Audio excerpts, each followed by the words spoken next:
Okay, so what I want to talk about today is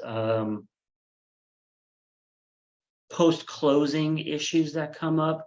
Doesn't always have to be post-closing. It's basically termination of when your agency happens, which is generally at a close of escrow. So we're going to go over this a little bit so that you can be a little better armed with protecting yourself when claims and questions and things happen post-closing.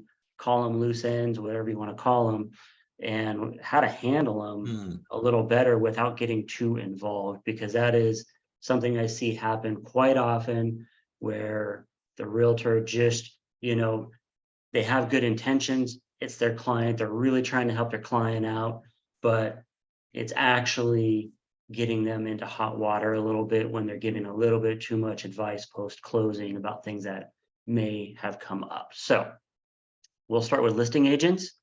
And again, I think I can still get us out of here on time.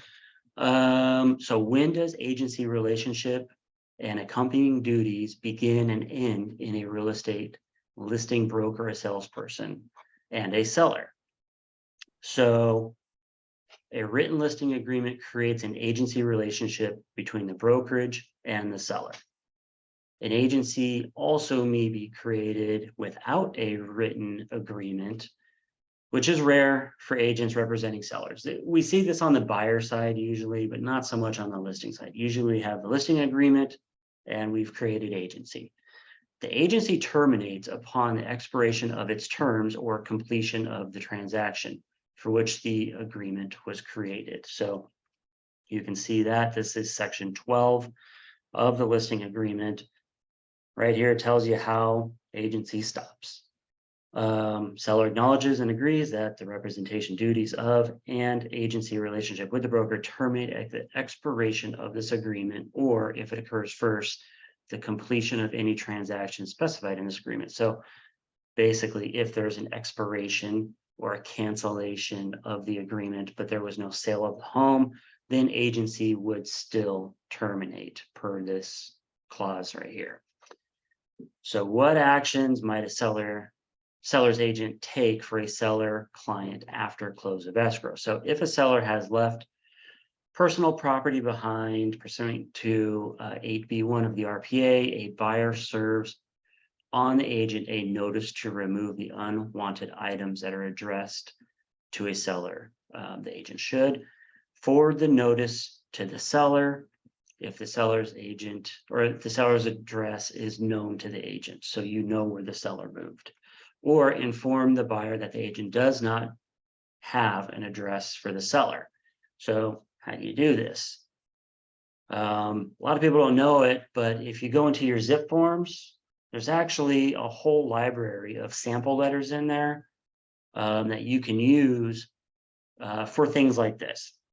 So in either case, the agent may use car form sample letter SARDPP to document the seller's agent's actions. This form, this letter, also acts as a disclaimer of any continuing agency relationship and instruction not to send further documentation to the agent. So we're trying to create space from this claim and just say, hey, I'm going to forward this over, but that's about it, And if you want to see what that form looks like, I do have one pulled up. So this is the sample letter that you would find in there. They have this little top section here, but basically you can print this off, and this is saying that, hey, I'm in receipt of this, I'm going to forward it on, or I don't know where the seller lives, kind of, leave me out of this. So this is creating a little space there. And again, if you are in your Zip Forms account, you can go up to the top where you go and search your forms, and you'll pull down the library. Usually you have it on just the car library right here. And depending on what association you belong to, you might see some extra stuff in there. But these car sample letters are in there. There's a bunch of them in there. This is just one of them. So if a dissatisfied buyer, individually or through counsel, sends to the agent a demand letter threatening legal action against the seller, The agent should similarly forward the letter to the seller if the seller's contact information is known, or the agent should inform the buyer or attorney that the broker does not have the seller's current address. When forwarding either a personal property request or demand letter, a good practice would be to send the seller a copy of the purchase agreement, advise the seller of the recommendation to seek legal counsel, remind the seller of the obligation to mediate disputes before bringing legal action. The agent could even ask the seller how the seller intends to proceed. I like to highlight the mediation. That is the preferred route to go. It's the cheapest, it's the quickest, and it prevents E&O claims, which raises costs for everybody. If the agent takes further action, the agent should first confirm in writing the seller's instructions. So while negotiating a post-closing dispute on behalf of the seller could resolve an issue without any legal action being filed, could also result in the continuation of previous agency or the creation of new agency. And depending on the extent of the negotiation and any possible recommendations made by the agent, could expose a broker to additional responsibilities for mishandling negotiation or potentially even practicing law without a license. So if we're trying to resolve this dispute between buyer and seller, and we start making these recommendations and all this other stuff, we could get out of our realm of expertise. So we don't want to do that. We don't want to practice law without having a law license. So let's say you're on the buyer side, what to do with post-closing claims. So when does agency relationship and accompanying duties begin and end between a real estate broker and salesperson and a buyer? So this would be a buyer rep agreement, the BRBC, that creates agency between the brokerage and the buyer. Agency is also created without a written agreement, which is common for buyer's agents. You start giving advice and showing homes and things like that. That's creating agency, even if you haven't filled out a buyer rep agreement or you haven't filled out the AD form or written an offer yet. You're creating agency when you're starting to do those kinds of things. So agency terminates upon the expiration of its terms for which the agreement was created. This is in the event of you having a buyer rep agreement. What actions might a buyer's agent take for a buyer after close of escrow? So if the buyer informs the agent that the seller has left personal property behind, the agent can assist the buyer in completing car form sample letter, and I'll show you this one as well. It's BDRPP, and that's demand to remove personal property and debris, which the buyer can then send to the applicable address. This is that form right here. Again, it's in the same library.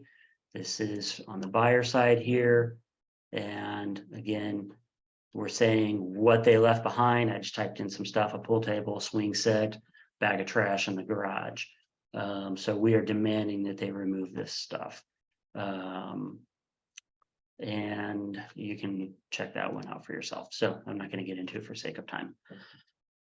If the seller has remained in the property in violation of the purchase agreement or post-closing occupancy agreement, such as the SIP or the RLAS, the buyer's agent may give the buyer a car form sample DSV, and that is demand that the seller vacate, to send the seller in an attempt to encourage the seller to leave without the need for legal action.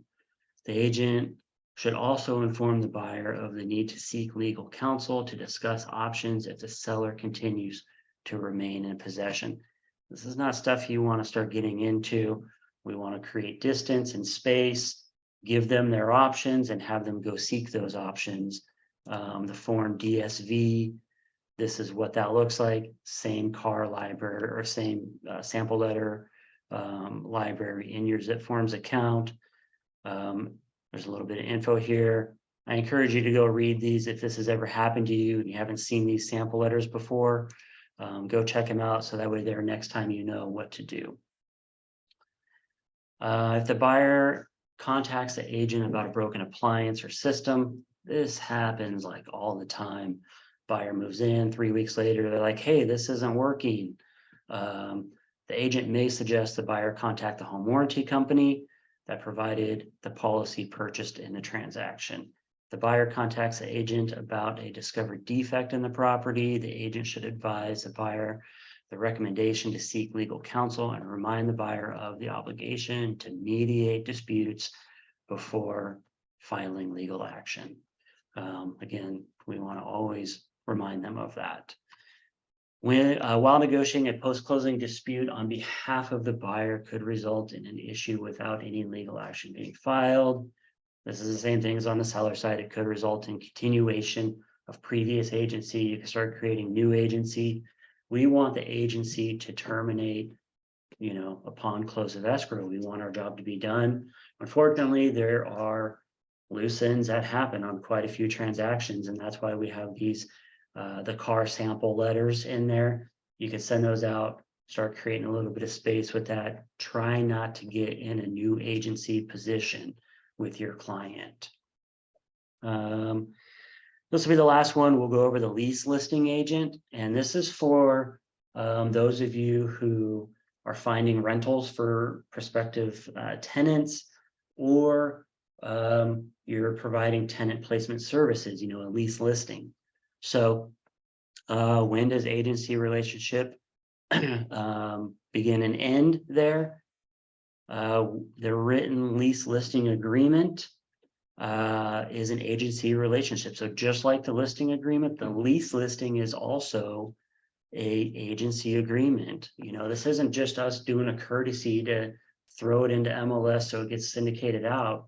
You are creating agency here and you have duties. So you have to remember that to treat this just like it is a regular listing, even though it's for tenant placement. By contract, the agency may continue until the tenant takes occupancy. The agent delivers keys to the tenant. The tenant conducts a pre-possession or post-possession walkthrough, or when a move-in inspection is conducted. That's the MEMO. What actions might a lease listing agent take to avoid? The RPO is rental property owner. That's the short term for that. Or a tenant after lease execution. The agent should not engage in any property management activity. So, once you're done with your job, don't start doing other things that could get you into a property management services. We don't provide those here. And just stay away from it. It could create bigger problems. This could be things like collecting rent. Definitely don't do that. Making or arranging for repairs. That's property management services. Filling paperwork with local rent oversight agencies, filing. Holding or returning tenant security deposits. Definitely don't do that. That is trust funds. We don't even run a trust account here. So do not do that. That'll get you in big hot water. Paying bills related to the premises, same thing. Working with RPO or attorneys to give tenant legally mandated notices, such as termination of tenancy, change in terms of tenancy, notice to quit. I always avoid doing those kinds of things, and I always recommend, turning that over to a property management company or an eviction service or something like that. You start doing those things, you're creating agency at that point, and all of a sudden now you're doing property management services. I know we're trying to help our clients out by helping filing these things, but there's really no benefit to doing that on our side, because now we're getting ourselves into a risky situation. So if the clients were, self-managing this property, it's kind of like a for sale by owner. Like, they didn't want to pay for that property management service, so they're not going to have these services. Now they need to go pay somebody to file these things properly. And really, if you're trying to get the listing and, they need to evict a tenant or serve a notice, I know you're trying to get the listing, but you need to keep an arm's length from that and recommend they go and pay somebody to do that kind of stuff. That's something that they should have done, or they can try it themselves.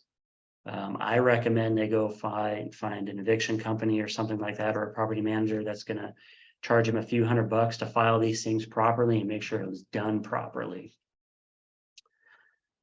So unless checked in 13F of the lease listing, assisting the tenant with a walkthrough or preparing a move in or move out inspection. So right here, we are in the lease listing agreement.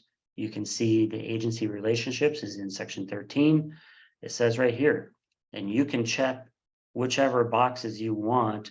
I usually check this one, completion of the move in inspection. So when I'm doing tenant placement service, I will go through all the steps. I'll prepare the lease, I'll do all these things, and then I'll hand them the form, the move-in inspection. I have nothing to do with it. I'm not making recommendations. That's for the tenant to fill out. They sign it. I put it in my file, and that's when I'm done.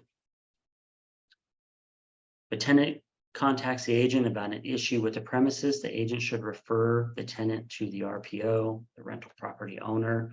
Assisting a tenant after execution of the lease poses a legal risk in that a tenant may be led to believe that the lease listing agent is acting as a representative or agent of the tenant, even if the lease defined the agent as an agent of the RPO. So be careful with that. Always just refer them back to the owner. As agency can be created by one's words and deeds in addition to the express language of the contract, the agent could owe both parties a fiduciary duty from that point forward, which a RPO expecting exclusive representation could argue is a breach of the duty of the RPO. So per your lease listing terms. In paragraph 3E of the lease listing is checked. The RPO agrees to compensate the agent if the tenant purchases the property during the term or any extension of the lease. I see a lot of these not checked, something you might want to consider. If the broker is informed of the purchase in advance by either the rental property owner or the tenant, a court could very well conclude that in exchange for the compensation paid by the RPO, the agent has an obligation to act in an agency capacity for the sales transaction. This would entail all the usual responsibilities of a sales agent, such as helping with the preparation of the purchase agreement and all that stuff comes along with it. So here is the lease listing, section 3, compensation.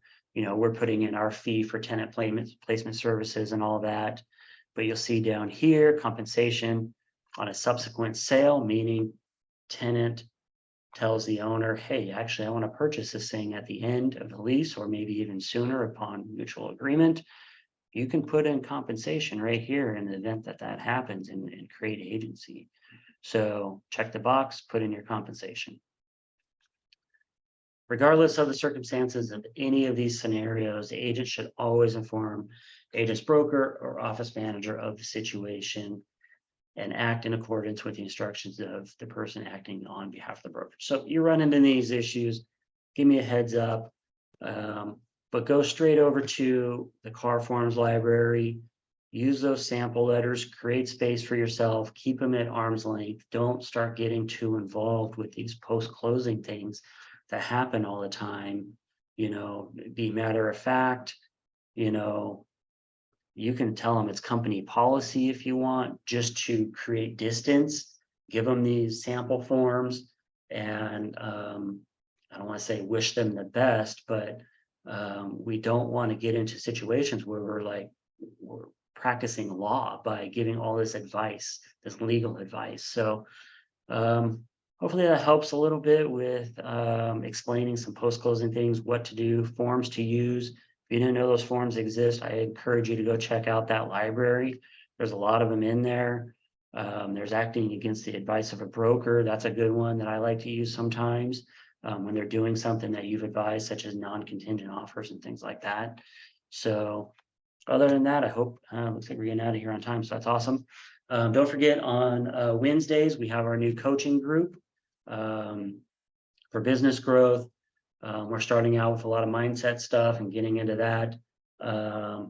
Tune into that Wednesdays, 11:30. We send out reminders on it. I encourage you to pop in. We are not going to be recording most of those, so it's a better group when you're in there, you're interacting, asking questions. We try and create engagement there as well. So join in on that, and hopefully everybody has a great week, and we'll see you.